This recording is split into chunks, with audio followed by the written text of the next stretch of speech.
85వ కీర్తన 8వ వచనాన్ని చదువుకుందాం. దేవుడైన యెహోవా సెలవిచ్చు మాటను నేను చెవిని పెట్టెదను. ఆయన తన ప్రజలతోనూ తన భక్తులతోనూ శుభవచనము సెలవిచ్చును. వారు మరలా బుద్ధిహీనులు కాకుందురుగాక.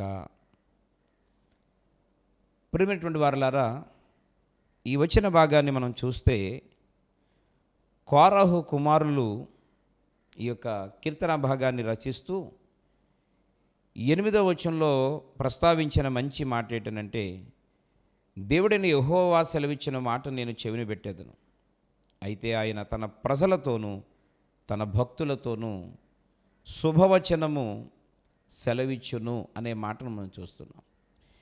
ఈ 2వ లైన్లో ఉన్న అద్భుతమైన మాట ఏంటంటే, తన ప్రజలతోనూ తన భక్తులతోనూ దేవుడు శుభవచనం పలుకుతాడు అని. ఈ శ్రేష్టమైనటువంటి సమయంలో మానవ జీవితంలో, భూమి మీద నరులుగా జీవిస్తున్న మన జీవితంలో ఉదయం లేచింది మొదలుకొని నిద్రపోయే సమయం వరకు మన ఆలోచన, మన ఉద్దేశాలు ఈరోజు పిల్లరా సమాజంలో, భూమి మీద, మన కుటుంబంలోనూ మన జీవితంలోనూ అనేక రకాలుగా ఉంటా ఉన్నాయి.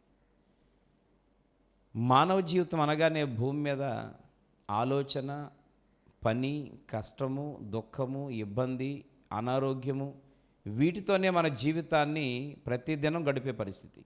ఇలాంటి పరిస్థితుల్లో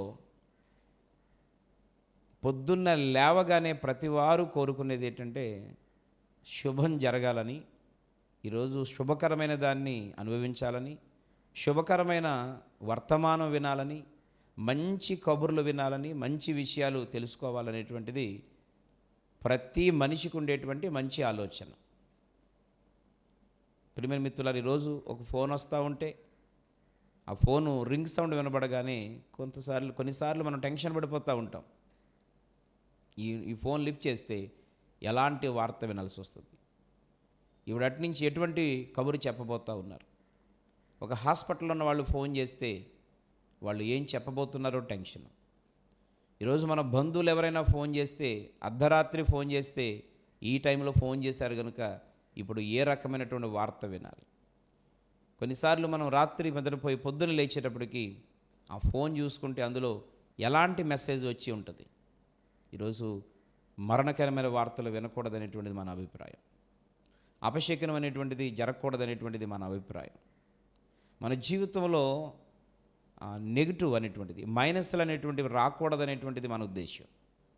కానీ బాధాకరమైన విషయం ఏంటంటే ప్రియులారా, మనము రేపటి దినం సంతోషంగా ఉందామని అనుకుంటే రేపు వచ్చే వార్త, రేపు జరిగే పరిణామాలు కొన్నిసార్లు మనను బాధను, దుఃఖాన్ని, వేదనను కురుంగిపోయేలా చేసేటువంటి పరిస్థితులు.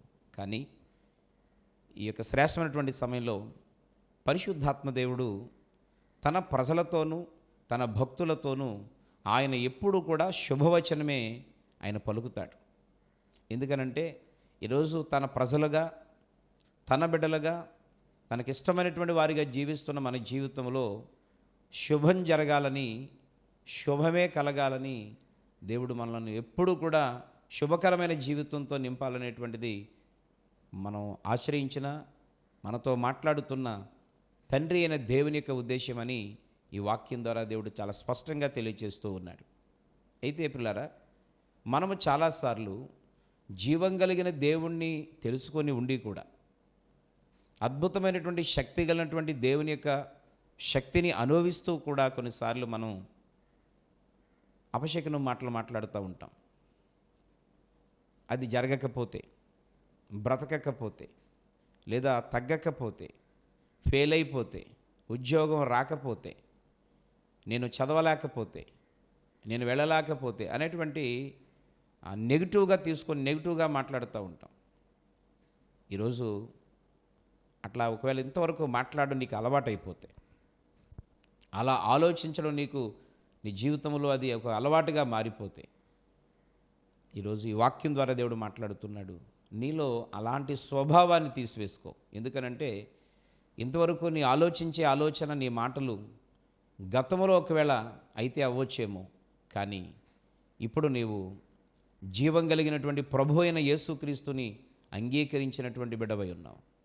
ఆయన సొంత రక్షకుడుగా అంగీకరించిన తర్వాత ఆయనలో ఉన్నటువంటి శక్తి సామర్థ్యములను దేవుడు తప్పకుండా నీకు అనుగ్రహిస్తాడు. కనుక ఈరోజు నీవు నమ్మితే, నువ్వు విశ్వాసంగా ఉంటే ఖచ్చితంగా అద్భుతమైనటువంటి కార్యాలను మనం అనుభవిస్తాం. అద్భుతమైన కార్యాలను మనం రుచి చూస్తామని ఈ వాక్యం ద్వారా దేవుడు జ్ఞాపకం చేస్తూ ఉన్నాడు.